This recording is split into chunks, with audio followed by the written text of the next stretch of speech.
What's up, everybody? Happy Halloween out there. Hope you had a good Halloween. This is my Raw Halloween review. Raw Halloween review.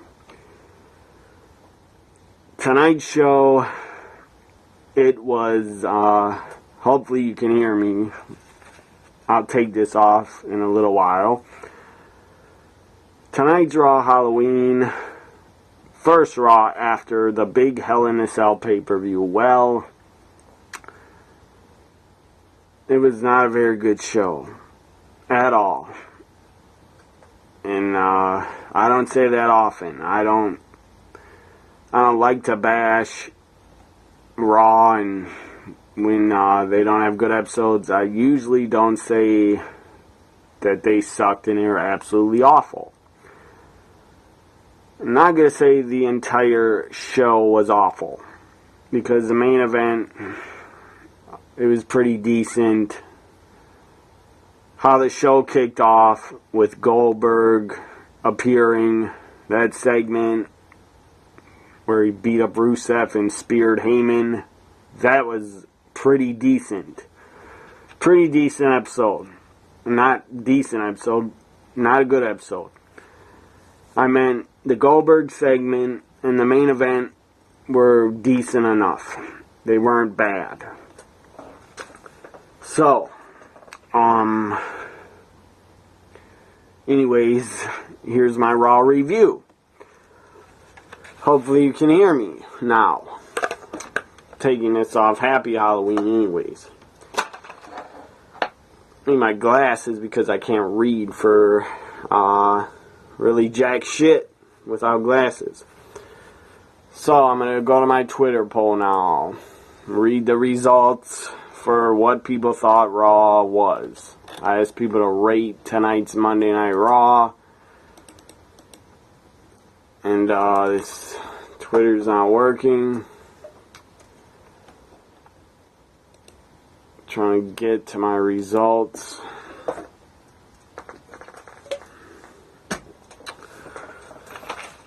Anyways, before I get to the results, Raw kicked off.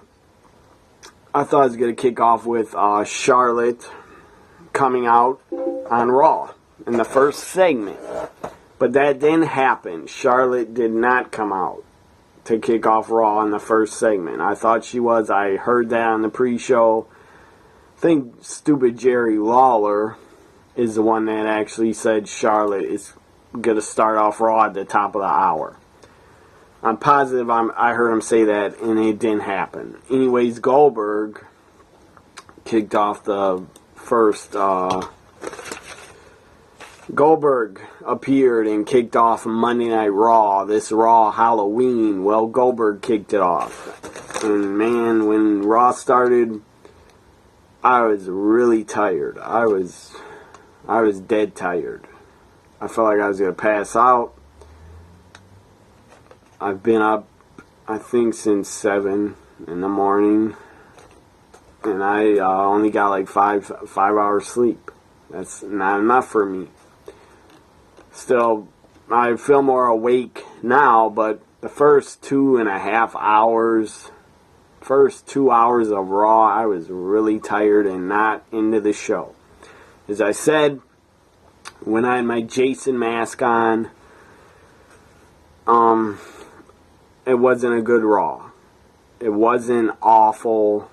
It wasn't the worst Raw of the year. It wasn't the worst Raw I've ever seen. Or of the year. But it wasn't good. Here's my Twitter poll. Rate tonight's Raw Halloween. Give it a grading system of A, B, C, D, F. Well, I didn't even list A because it doesn't deserve a A. Rate tonight's Raw Halloween. 54% voted it was a B. So, I guess that's good. That fans watching, my Twitter followers, whoever voted on it watching, they thought it was a B. 54%. Well, 32% thought this show was a C. I'd probably give this show a C. Again, it wasn't awful, but it wasn't good. I mean, it felt, the 3-hour show usually flies by really quick for me, but it did not this week on this Halloween, probably because I felt really tired. And I haven't felt really tired for Monday Night Raw in probably months and months, but I don't know. I was really tired. I'm glad I'm more awake now because I hate that feeling when I feel really tired. So 32% voted it was a C, 14% gave it a D, and the last option was a F minus. 3% gave it a F minus. I know a couple people on Twitter, a couple followers will, if they watch the entire Raw and do a review, they'll probably say that it was the worst show they ever seen and it sucked. Well, I'm not going to say that, because I'd be lying if I said it was the worst Raw of the year. It wasn't. It wasn't good. The show didn't flow together good, and it didn't go by that quickly, but it wasn't the worst I've ever seen of the year. So, Raw Halloween 2016 final poll results: 52% gave it a B, 31% gave it a C, 14% gave it a D, 3% gave it a F minus. Again, I give it a C. I'm not going to say it was a C minus or D. I'll just give it a C. So it kicked off with Goldberg. That was kind of surprising because I didn't think he'd kick off this show. So Goldberg kicks off Raw Halloween from Connecticut. I believe they were in Hartford, or I think somewhere in Connecticut. Goldberg kicks off, was talking a little bit, and then Paul Heyman comes out, interrupts him. Paul Heyman gets a big pop for interrupting Goldberg. Paul Heyman comes out, gets in the ring, and says Brock wants to face you face to face. Paul Heyman says that Brock is going to come out and face you face to face. He is sick of just hearing talk, and Lesnar is going to come out, and Paul Heyman, basically Paul Heyman was playing everybody, playing every fan. I didn't think Brock was there tonight, but I kind of got fooled, and I thought, well, Heyman's really going to bring out Lesnar. Maybe he is here. Maybe Lesnar is in the house. But he wasn't. Paul Heyman then says, I got you. I got you. Got you. And he's yelling at the crowd, I got you, got you, got you, got you. Telling Goldberg, I got you. That was pretty damn funny. So then Rusev comes out, and I guess Heyman planned Rusev to come out. I don't know. So Rusev comes out, gets in the ring with Goldberg, and Goldberg's talking to him, and then I believe Rusev shuts him down right away and says, I know who you are. Something like that. Anyways, then Goldberg tries to knee Rusev and attack him. First, Rusev tried to punch Goldberg. That was not a good idea. Just pissed him off. But then Rusev, after trying to punch him, Goldberg grabs him by his arms, tries to knee him, and Goldberg, after the first knee drop, sadly, he fell over. He fell down, lost his balance. Big deal, who cares? It could happen to anybody. Remember, the guy's not been in a wrestling ring or tried to do any moves in over 12 years. Or about 12 years. He hasn't been in the ring for over 12 years. So, who cares if he fell over? If you made fun of him for falling over, that's stupid. Because it could happen to anybody. But then he got back up, and he did his knees again to Rusev, kneeing him in the gut. Then he grabbed him, hooked him right away in the jackhammer, and Goldberg was playing to the crowd. Then he picked him up, did the jackhammer to Rusev, took him out. Rusev was out cold. Great selling by Rusev. Then Paul Heyman gets up, goes to Rusev to check on him. And then, bam, Goldberg runs over and spears Paul Heyman. spears him. That is pretty cool. The spear didn't look that awesome. It didn't look that devastating like the spears he did in 2003 or in WCW. It wasn't that great looking of a spear, but who cares? I mean, Goldberg is 49 years old. I don't think I'd be able to do a running spear at 49. Who knows if I'd even be alive at 49. So, Goldberg runs and spears Heyman. That was cool to see. So that segment was over. Good segment to kick off Raw. The crowd was really hyped up, really fired up after Goldberg speared Heyman. So then we go to a trick or street fight between Enzo Amore and Luke Gallows. Trick or street fight. It was pretty entertaining. It had a lot of food at ringside, pumpkins set up around the ring. On the ring apron, they had pies, pumpkin pies on a table on the outside. It was a pretty fun match.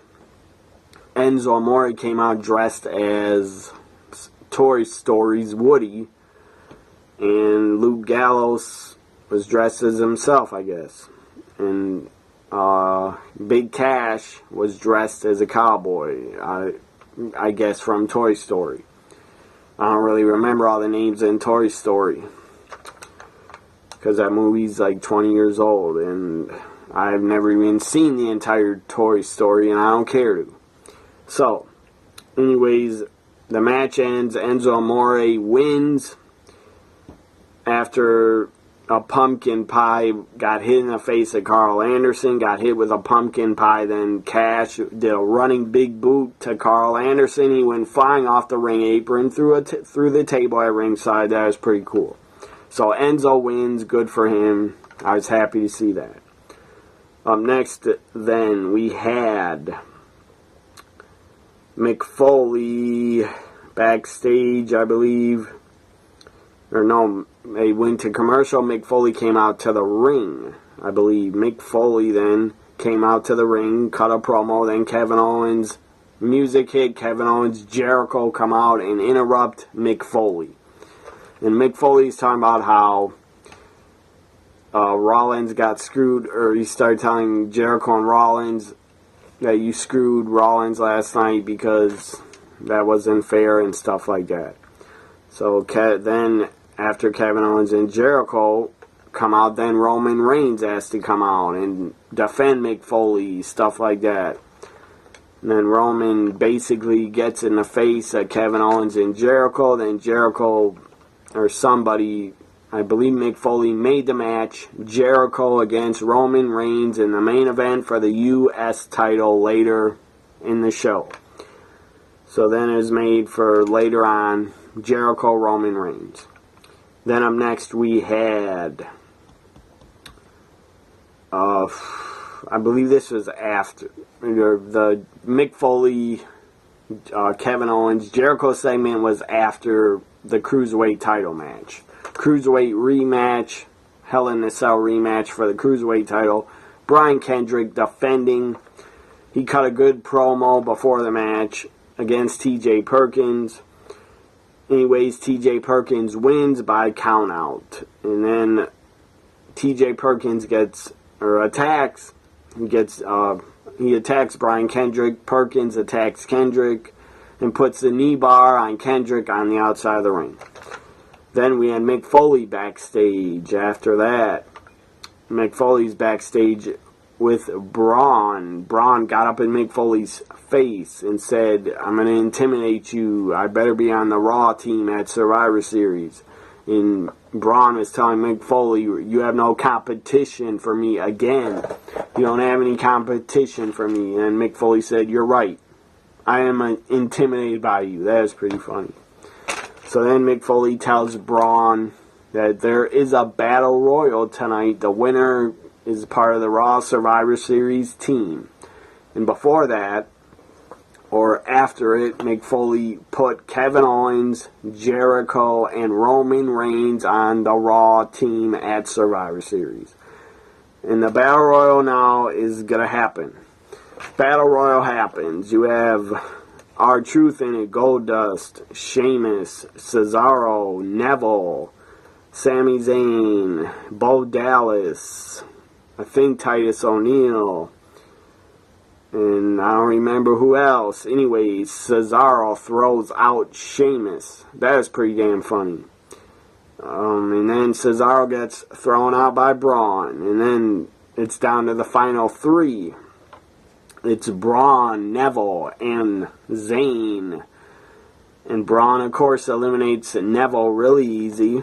And it's down to Sami Zayn and Braun. Zayn hooks Braun in a front facelock chokehold, lifting him over the top rope like he's about to eliminate him.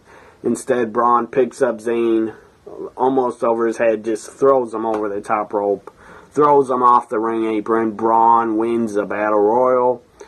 So now the Raw team at Survivor Series is Braun, Roman Reigns, Jericho, and Kevin Owens. On to the next segment, which was New Day, Kofi Kingston, and Xavier Woods backstage, all dressed up as the Godfather and his gimmicks throughout the years. Pretty damn funny. Big E was Kama Mustafa, part of the Nation. Xavier Woods was Papa Shango. That was pretty damn funny. Had a good paint job. Kofi Kingston was the Godfather. That's pretty funny. Pretty good segment from the New Day. Good promo. It was good stuff. And the New Day was basically ripping. New Day announced that they are the team captains for the Raw tag team at Survivor Series. They're the captains of the tag teams on Raw, I guess, to face the SmackDown tag teams. So New Day was doing a lot of bashing of SmackDown and their tag teams. They're making fun of the Hype Bros, the Vaudevillains, the tag champs on SmackDown, Slater and Rhino. So New Day was ripping SmackDown Live and their tag teams a lot. Then they came to American Alpha, and then they stopped ripping them, and they were like, we got nothing bad to say about those guys. They're pretty awesome. So that was a good segment with the New Day. And then we had up next, we had a six-man tag, cruiserweight six-man tag. It was Rich Swann, Cedric Alexander, and Dorado against Daivari, Tony Nese, and Gulak. I forget his first name, Gulak. Six-man tag is pretty good. Sadly, I had to leave and talk to somebody in my house. It was really important. I had to talk to them. So I missed the end of the match, so I don't know who won. I apologize. I'm sure it was a good match. Sure it was a good six-man tag. Up next we had then Charlotte. Charlotte comes out to cut her promo. The new Raw Women's Champion. Charlotte comes out being carried to the ring like the queen that she is, being carried to the ring. I like that entrance. It's pretty damn cool. I hope they keep carrying Charlotte to the ring each and every single week. They should keep doing that. So Charlotte then calls out Bayley. Charlotte calls out Bayley. Out comes Bayley. And Charlotte just rips her and puts her down and says, this is not NXT anymore. And that's the truth. It is not NXT. And Bayley says, we are tired of listening to you talk, Charlotte. That got a pop from the crowd. And then Charlotte says, well, you're going to take on one part of the Raw Women's team. She's part of the Raw Women's team. You're going to take on Nia Jax. Out comes Nia Jax. So it's Nia Jax versus Bayley. Excuse me. Pretty entertaining match.